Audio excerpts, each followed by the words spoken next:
Thanks Blinkist for sponsoring this video. First of all, does the restaurant look nice? It is nice on the inside, yeah. I went wearing a tank top. They look at you weird. They thought you were going to steal something. I got in there, and the guy looked at me, and he goes, you staying in or you taking it? I was like, I already ordered it to take it. Like, I'm just taking it. Hey, this boy is about to steal something right now. That's probably what they thought. Never judge a book by its cover. All right, so we got 2 side dishes over here. Try that. Let me know. Let me know how you like that potato. Cheers, buddy. Cheers. It's okay. Tastes good. I just wish it was more creamier. There's nothing crazy. Are you ready for the cream spinach? A little bit of green stuff. I ordered specifically for you. I'm gonna try it right now. It's so good. The cream spinach is good. I don't have anything bad to say about it. You ready for the steak? I want you to tell me as soon as you take a look at it. Yeah? Yeah, I'm What do you noticing see? something a little bit off. What are you seeing off? Maybe should have stayed on. Maybe I should have said. Maybe something I should have stayed on. Like a lot of people says, like it's still mooing. Yeah. Look at what the receipt says. Medium rare. If I order medium rare, it's because I want the fat to render a little bit more than a blue steak. This is a blue steak. All right, let's try this. Cheers. Cheers, everybody. Blue rare steak. All right. I don't think it's a prime steak at all, I'll tell you that. The receipt was all the way on the bottom of the bag. Angel did not see the price. Guess it, go. 40. 40 bucks, 65 bucks. Nah, you're not. Everything was about $100, everybody. Give it a rating of this steak here, Angel, from 1 to 10. 10 being the best, what would you say? I can't give it a 10 because we asked for medium rare. I can't give it a 9 because it's not juicy. I can't give it an 8 because not that much seasoning. Okay. So I'm gonna give it a 6. A 6. You know what? I'll be fair with you. I'll be right there with you as well. A 6 you will be okay. Now is my turn. I know it's gonna be better, but most importantly, it's not gonna cost this much money. Let's do it, bro. Let's do it, bro. Let's do it, bro. Medium rare.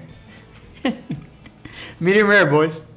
Come on, man. And we're gonna start with the most important thing, obviously the steak. This is a beautiful 1.5 inches bone-in ribeye. At the same time, it is not prime grade. I also believe Ruth Chris is not using prime, so I'm not gonna be using it either. This way we're gonna have a fair comparison. One of the biggest mistakes most people do is that they do not season it well. Regardless if you're cooking it on the pan or sous vide, a lot of the seasoning will actually go bye-bye. So make sure to season the steak properly. As you can see, by the time I was done, I made sure that every single edge of the steak was perfectly seasoned with salt, pepper, and garlic powder. To give me 100% confidence on nailing the temperature, I'm going to be cooking this sous vide. So after bagging them up, vacuum sealing them, they were ready for the water bath. That is perfect because it allows me time to go ahead and make the side dishes. Just to make sure you remember Ruth's crisp potato, this is what they look like. I think we can do a lot better than this because this is my version of it. The first thing to do is to crispen up some bacon. The best way to do that is to set them on a cooling rack and put it in your oven at 350 degrees Fahrenheit because once you are done, they should look like this. Notice that I kept some of the bacon nice and crispy and the other one is not cooked all the way through. That's because I want a lot of the fat to also render inside of my potatoes. Talking about them, the first thing I like to do is to peel them. And of course, to keep them from oxidizing, I like to throw them in water. We want to cut them nice and thin and evenly. One of the best ways to do that is to use a mandolin. This thing is sharp, but if you go with extreme caution, you will be just fine. Oh, one more thing, use a guard. For the sauce, it is ridiculously easy. I throw in a good amount of heavy cream into the bowl, followed by some finely diced onions, a good amount of minced garlic, and don't forget about the salt and pepper. Mix everything well and combine all of those ingredients together because your sauce is ready. Now we want to dump the whole thing into the potatoes. Stir them around with your hand to make sure every single one of them is coated with the sauce, because all there's left to do is to assemble it. For that, I like to stack them up just like this. Now add in that crispy bacon we just made, followed by a good amount of fresh parsley.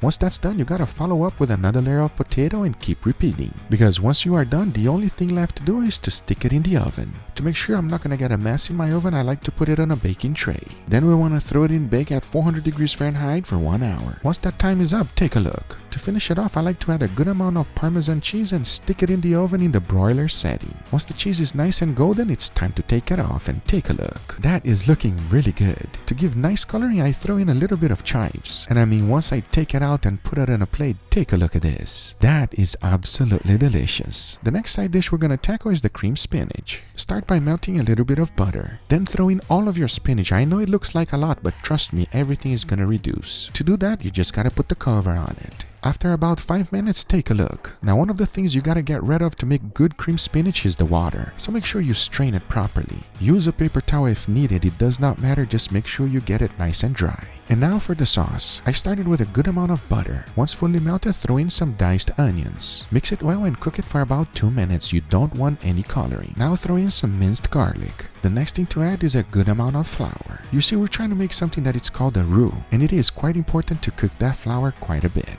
To finish off your sauce, all you have to do is to add cold milk and whisk it.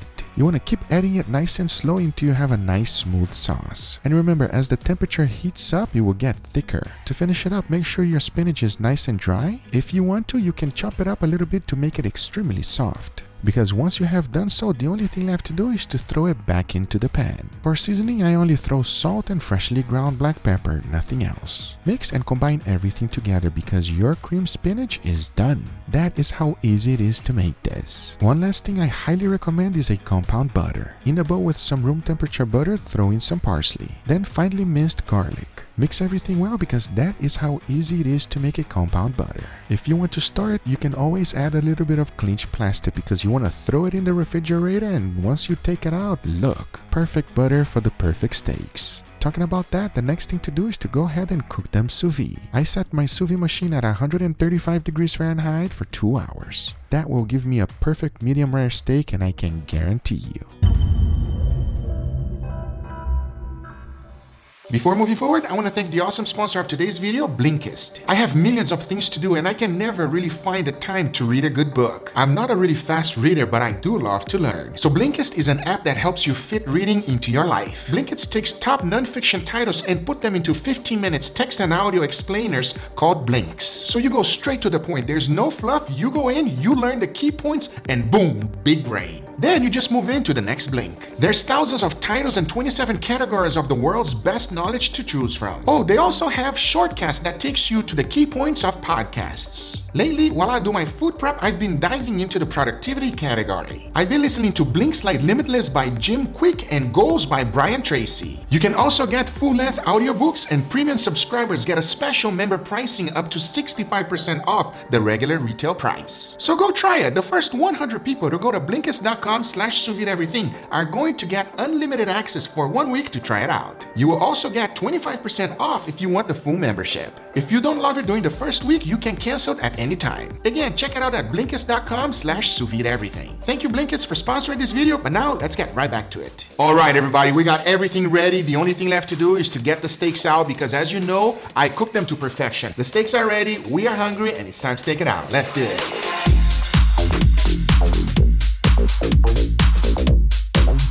That's one of the bad things about sous vide. As soon as you open up the bag, you take it out, they don't look good because they have no crust. You have to find out the best way for you to put a crust. Here's my plan. As you guys already know, I have a compound butter. I'm gonna be putting that right on top of the steak after I give it a quick sear with the flamethrower and let that butter just melt. As it's melting, I will be putting on a steak plate so that it doesn't go to waste. You wanna catch that butter and maybe even make that as a sauce. At the same time, I know what you're thinking. I know my steaks don't look that good right now. But watch this.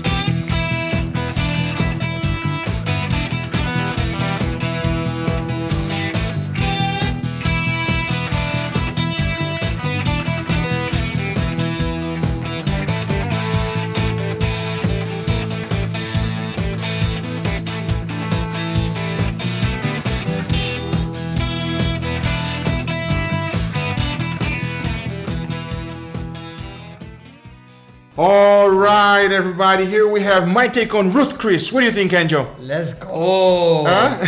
Now we're talking.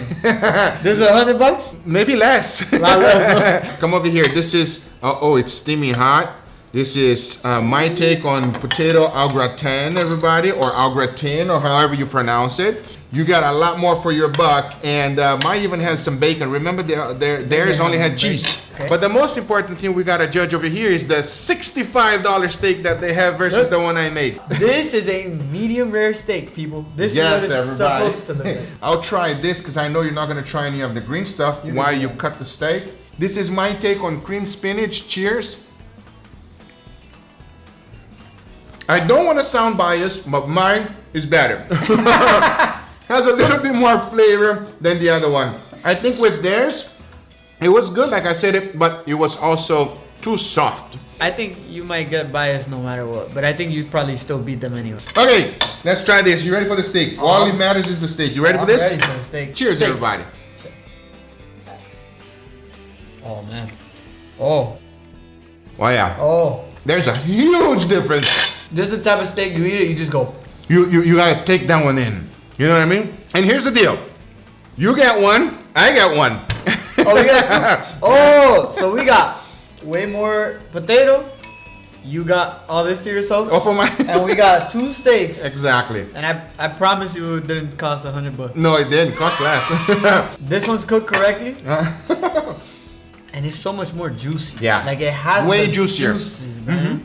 That's necessary. Because it's cooked to medium rare, the fat and the inside render properly. Even when I slice the bone, I try to show it to the camera that it's perfect medium rare. There's nothing raw in there. Not that there is anything against raw, you know, or blue steaks. I enjoy that as well. But if I order medium rare, give me medium rare, please. Now what you can do is instead of using a thermometer, use sous vide. You will never be disappointed. It will nail the temperature every single time, no matter what. I see you eating the potato already. Talk to me. Oh, I'm addicted.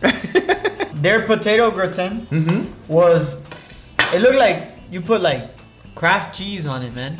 Yeah. Oh man, this one is so good. But it was cheesy. It was really cheesy, I will say. This one has way less cheese, a lot more seasoning, I think. It has more flavor to it. And the bacon and the sauce. Bacon, the sauce, like this is some good stuff. Anyway guys, these are the results. I hope you guys enjoyed this video. You can make this at home without having to go to the restaurant. Obviously with the restaurant you have to put it in the experience as well of being the location, them cooking the food for you, you having I'm sure a they nice have wine. excellent service when you sit Yeah, down. absolutely. I have nothing wrong with that. I love going to restaurants and experiencing things new, but at the same time I like to save money as well, man. I don't want to spend the money if I don't have to, And- you know what I mean? And I don't know if I said this earlier, but also if you would have been able to go to the restaurant, you could also be like, hey, can I please get this cooked a little bit more? We did say. And I'm sure they would.